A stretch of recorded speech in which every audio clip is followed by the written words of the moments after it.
Hello everybody, welcome back to another video here today on the channel. We're going to be watching another reaction video. Right here at the top we got Gaming Theory. We need to talk about Fnaf.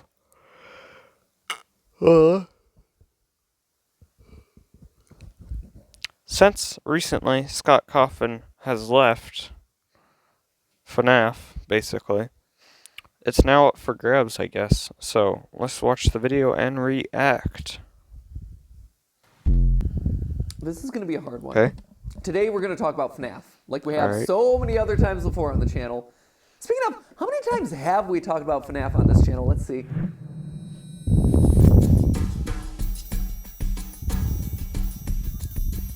Oh my god.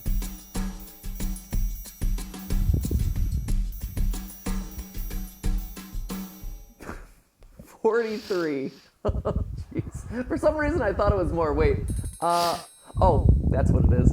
If you add the game theory videos and all the partner shows, we've technically done 49 episodes on Fnaf. And let me just say, That's this is insane. not the big 50th episode that I really anticipated.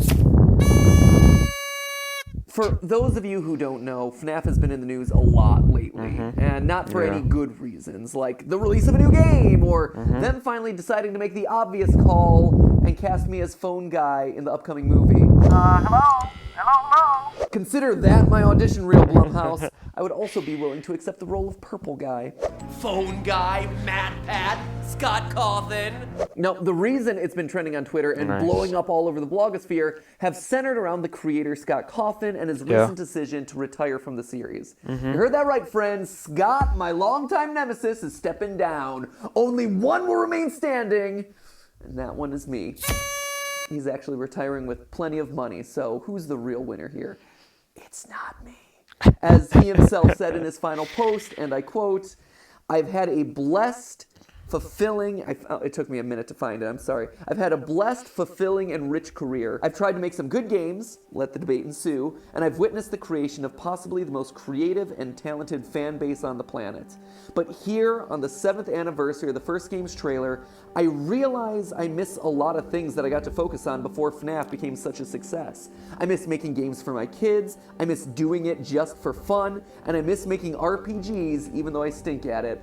All this is to say that I'm retiring," end quote. He then goes on to thank everyone for their kindness, say that he's excited to spend time with his family, and assure everyone that Fnaf is going to continue under the guidance of someone of his choosing. Scott, consider this channel my application for the role. I'm here for you, buddy. All kind of joking, but also kind of not joking aside, this alone would be a huge deal, right? One of the most successful indie developers of all time stepping down from his still mega popular series after 7 years, with a book series still being released until the end of the year, a new game on the verge of being released, and a movie that's still in the works. I mean, he takes his victory lap around the internet as everyone celebrates his work, and he fades away to go spend time with his family doing whatever it is that indie devs do with their piles of cash. Buy a cereal wall, a candy room, bacon every day for breakfast. I don't know why I think that, but I just imagine that bacon is something that rich people have for breakfast every day because it's like the best food ever. But that's not the complete picture of what's going on here, because it's actually the circumstances around his retirement that caused the hashtags to trend. You see, in the days leading up to his announcement, word had gotten out that Scott had contributed sizable amounts of money to various political campaigns in the years between 2016 and 2020.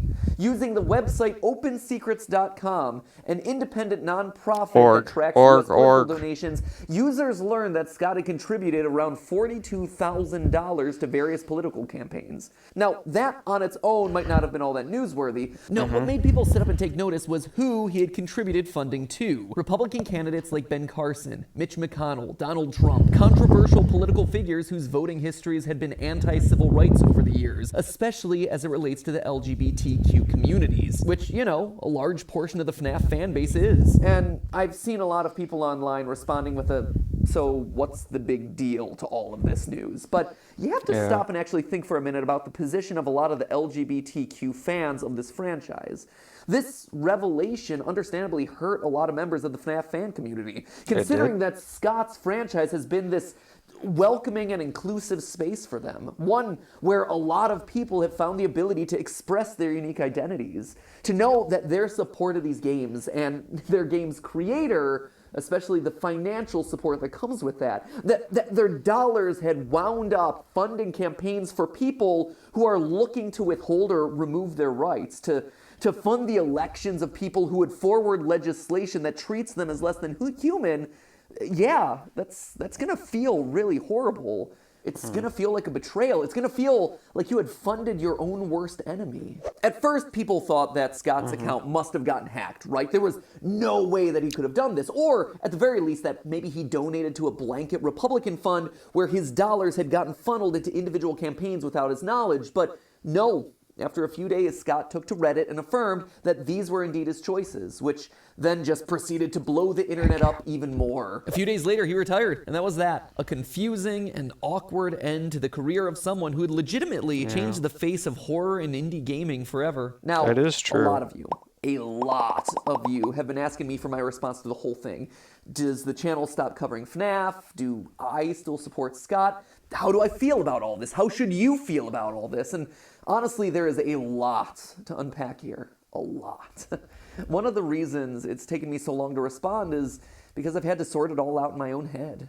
I didn't really know how to feel. We've been teaching my son Oliver, who just turned 3 recently, about how sometimes you can feel multiple emotions at once and how that's confusing and Oliver's how it's cute. hard sometimes. And that lesson at 3 is still just as hard when you're 33. So I had to take time to do my own soul searching and do my own research, quite honestly. One of the great things about the internet is that it moves so fast, right? You need something and boom, it is right there available at your fingertips. But one of the awful things about the internet is that boom, it moves so fast. There is no time to think. Everything requires an immediate response, a hot take, your knee-jerk reaction, a headline. Search trends last for like a day or two at best. New game releases are like old by the end of the week. New video, well, gotta be the first to like and comment without actually watching what it's about. There's no time for thoughts, for research, for introspection, if you're gonna be part of the conversation. Or no time to look back and actually analyze the data. I mean, heck, by the time that you bothered to finish reading Scott's response to all this drama, he had already posted his retirement. So, since this is going to be a long and tricky episode, to say the least, let me start off by making it crystal clear that I am pro-LGBTQ rights. And you don't have to take my word for that. I was in theater for years before I started doing YouTube, and it is difficult to be a narrow-minded bigot in that industry. If you know, you know. I'm a member of the LA LGBT Center, and I attend their events because I support their mission.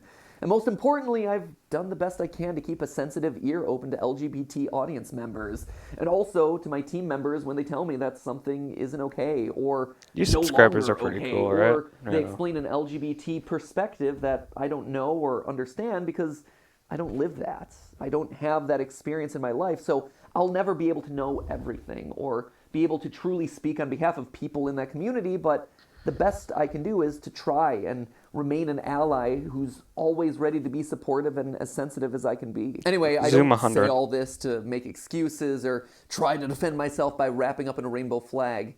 Actually, coming off of Pride Month, it actually bothers me how so many companies just use identity politics to be trendier, try to sell more merch. It feels more like clout chasing to me rather than, you know, wait, hold on. I didn't see one. So many companies just use identity politics to be trendier, try to sell more merch. It feels more like clout chasing to me rather than, you know, actual stances on things. Now, I believe that if you want real change, it's not changing your logo to a rainbow for 30 days, but rather it's giving people of all types opportunities 365 days of the year, regardless of how they identify or who they love.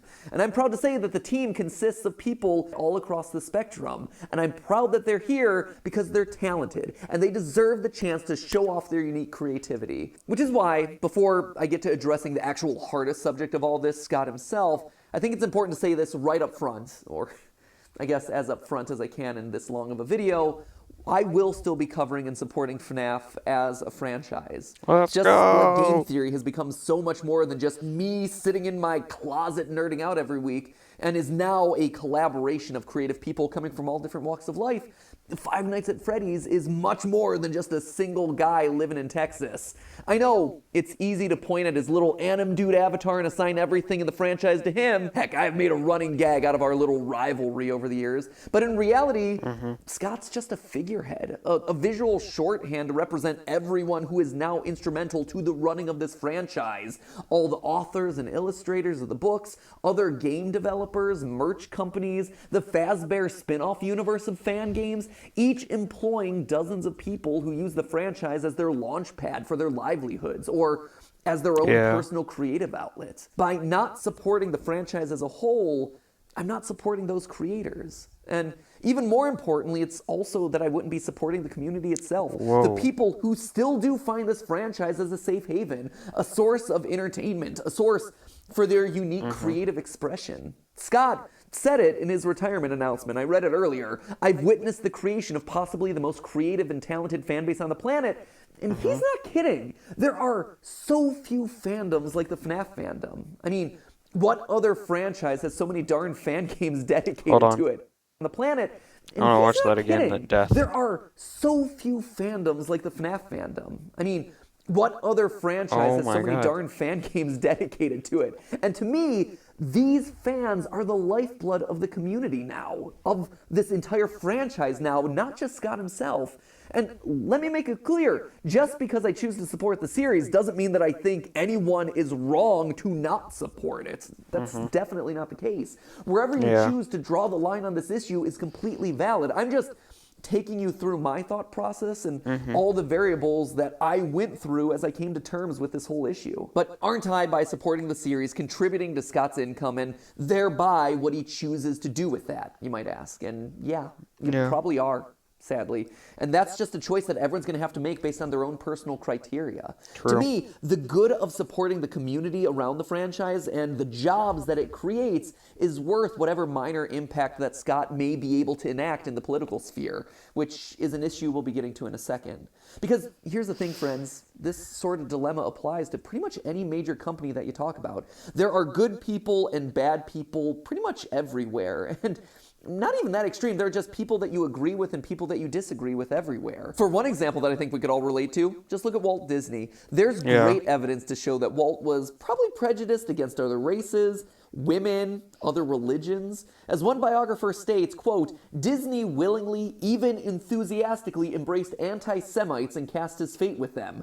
So do you stop watching Disney movies as a result of that money going directly into his pockets? Or, I guess at this point, the cryogenic pod that the Walt popsicle waits in waiting to be reincarnated one day? Or, a more recent and much more extreme example, billionaire J.K. Rowling, creator of the Harry Potter universe, who has just all sorts of problematic viewpoints that she chooses to share on Twitter. Do you stop supporting the Harry Potter franchise to prevent adding to her immense wealth? You can, and it is absolutely a valid option. Hitting people in their pocketbook is always the best place to get them to notice. But where things get complicated is when you start looking to their influence outside of just their IP. J.K. Rowling, for instance, is rumored to earn a cut of every ticket sold to Universal Studios. Does that mean you then boycott that entire place? Even if that isn't true, it's still a licensing deal that she profits from, and by going, you contribute to her ongoing success. It is like this impossible dilemma.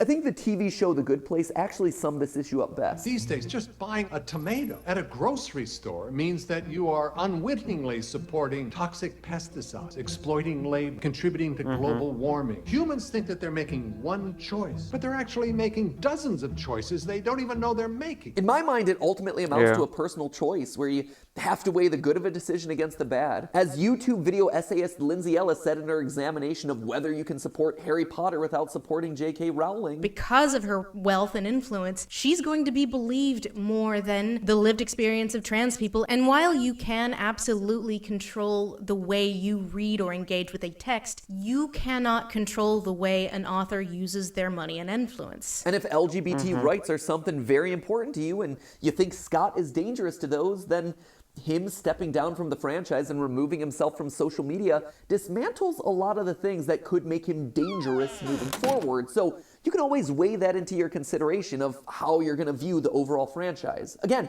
where you choose to draw that line is absolutely your choice and your choice alone. I'm just taking you through my week of soul searching and all the factors. So that's why I'm choosing to support the franchise moving forward, but it leads perhaps to the biggest question of them all, which is Scott himself. How to feel about him, you know? Again, because the internet moves so fast and because everyone just hates to read, I never really saw people looking at what he actually said in his response to all this drama. Instead, just jumping to the conclusion of, well, he admitted that he donated to these people, so he needs to be canceled now. And hey, to some people, that's enough. Just supporting some of these individuals is an outright deal breaker. And again, that is totally your right to make that call. But to me, I wanted to know more, right? Because I had a feeling that maybe this is tied to the state of American politics. And this is stepping way outside of my comfort zone here on game theory, but personally, I just hate American politics. It's Guys, don't always worry, been a I will not frustrating bring process politics to me into because it, forces okay? you into one of two buckets. Are you red or are you blue? Are you elephant or are you donkey? Are you Republican or are you Democrat? It is a binary choice between two parties, two people that are for these really important jobs, and that's about it. There are no other options. Or there are other options in the form of independent candidates and third parties, but because the system is set up the way it is, they don't really stand that much of a chance. And so everyone is always telling you that if you vote for them, you're throwing away your votes. So long story short, most elections just wind up being a compromise. You have to pick and choose whatever your most important issues are for that election cycle. And because no one candidate truly embodies them all, you have to vote for the lesser of two evils, in a sense. There is never this one perfect candidate that truly represents me as the voter, and I hate that.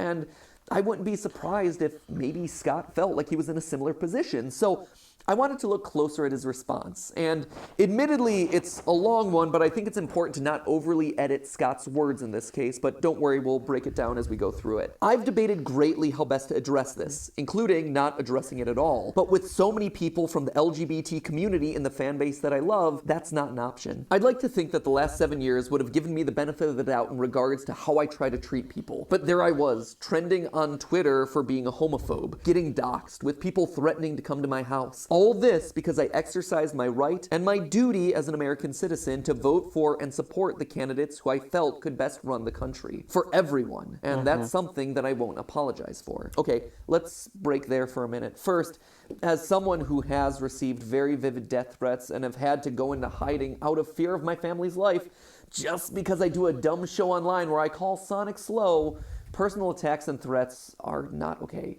Never, period, end of story. Agree or disagree with him for who he chooses to support, fine. Pull your support of him, of his franchise, of his games, absolutely. I thought we were reacting to harassing Fnaf, and threatening someone's life and his family simply because they supported someone you disagree with makes you no better than the people that you're fighting.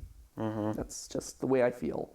And when it comes to giving Scott the benefit of the doubt, like he asks for in this response, honestly, he has that from me. It's easy to overlook, but Scott over the years has donated over $1.2 million of his own money to charity. Scott called it himself!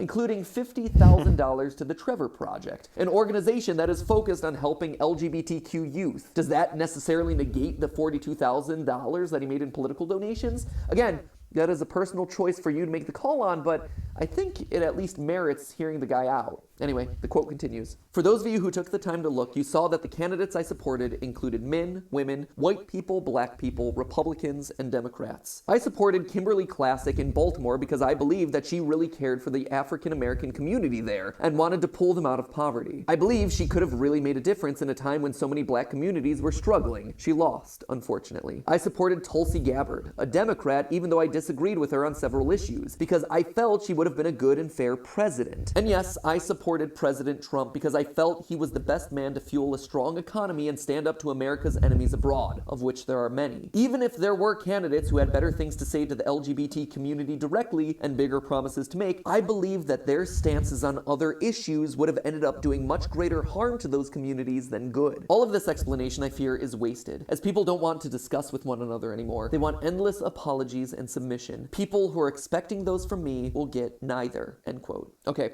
so now this gets to the heart of the problem that people had with Scott, who he chose to support through his donation dollars. And the list is quite long. If you look at opensecrets.com, 16 candidates specifically singled out for donation dollars, with one Democrat, Tulsi Gabbard from Hawaii, like he called out in a statement, who, in his response, he not only chooses to support, but actually calls out as his first choice of candidate for president. I think this actually merits looking into. It's a bit weird. I'm about to roll into kind of like a mini game theory on political donations, which I don't really love, but hey, if we're doing it, let's do it right, so here we go. So, looking at the timeline of his 2019 and 2020 donations, Tulsi is in fact the first to receive any money from Scott, followed by his donation to Trump 2 months later. Now, this timing also happens to coincide with Tulsi starting to lag in the polls. What this tells me implicitly is that when his first choice, Tulsi, was no longer a viable presidential candidate, he instead pivoted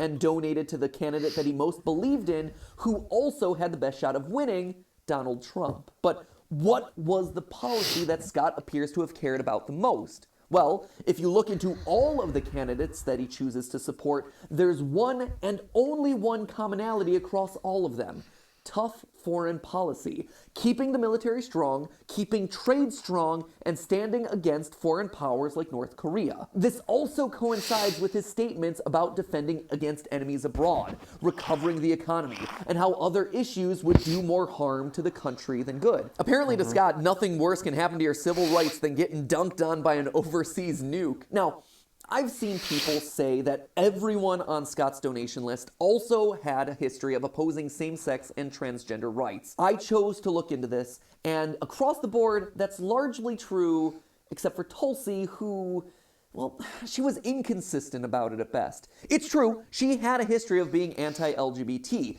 but since joining Congress in 2013, she supported efforts to promote LGBT equality, including co-sponsoring pro-LGBT legislation like the Equality Act, which, if you don't know, is a bill to amend the 1964 Civil Rights Act to promote and protect LGBT individuals. And then, again, at the top of 2019, she went on Twitter to defend trans Americans in the military. So, big ups to her on all of that.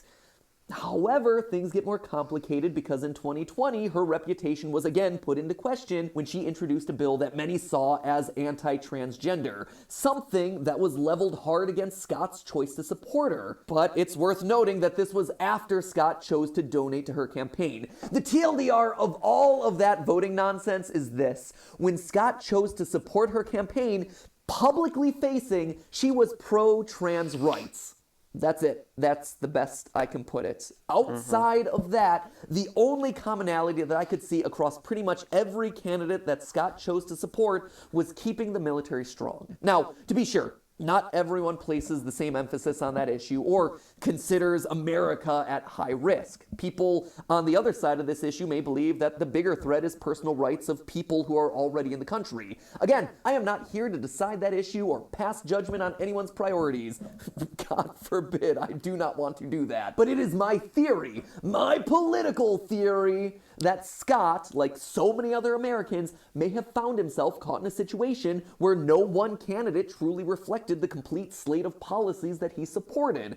And when his first choice of candidate bowed out of the race, one who was publicly pro-LGBTQ rights at the time, he moved on to the next best option in his mind, considering the issue that he thought was most important, in this case foreign policy, therefore him supporting Trump. And let me be clear, I'm not trying to explain away his actions or anything like that, not at all. Am I surprised that he donated to these people? Yeah, but is it enough for me to throw away all the goodwill that I've seen him put into this franchise and his community over the years? No. It's not. Like I said, a donation is a donation, and to many that is more than enough to condemn him. But I just thought it was interesting in my research and deserved to be called out when talking about this really complicated topic. I think the challenge here is that life isn't black and white, red or blue, and that the internet a lot of times struggles with nuance. It struggles with those gray areas. I gotta be honest, I'm sad that this is how everything wound up. Seeing scottgames.com go dark after years of me checking it for updates or digging into the source code for hidden clues, it was a sobering moment. It was a sad Yeah. moment knowing that it was dead now, as a fan of this franchise and as someone who respects all the work that Scott's done. But I think the solace that I have, and what I would encourage anyone out there who is struggling with this to look at, is the net good that this series has provided. Regardless of Scott's political affiliation, his true beliefs, whatever they may be, this series has been a source of security and identity for so many people over the last 7 years, and it will continue to be that moving forward for even more. Life just isn't a game of absolutes. Life is all about trying to do the greatest good with the hand that you've been dealt, and the good that is spawned out of Freddy and his friends, for creators, for fans, for gaming as a whole, it's incalculable. My last few theories have had this recurring theme of, it's a new era of Fnaf, the old story is dead, we're on to the next iteration of this franchise, blah, blah, blah, blah, blah. And I gotta be honest, now that rings true more than ever. But I assure you, I'll be here with you for the ride.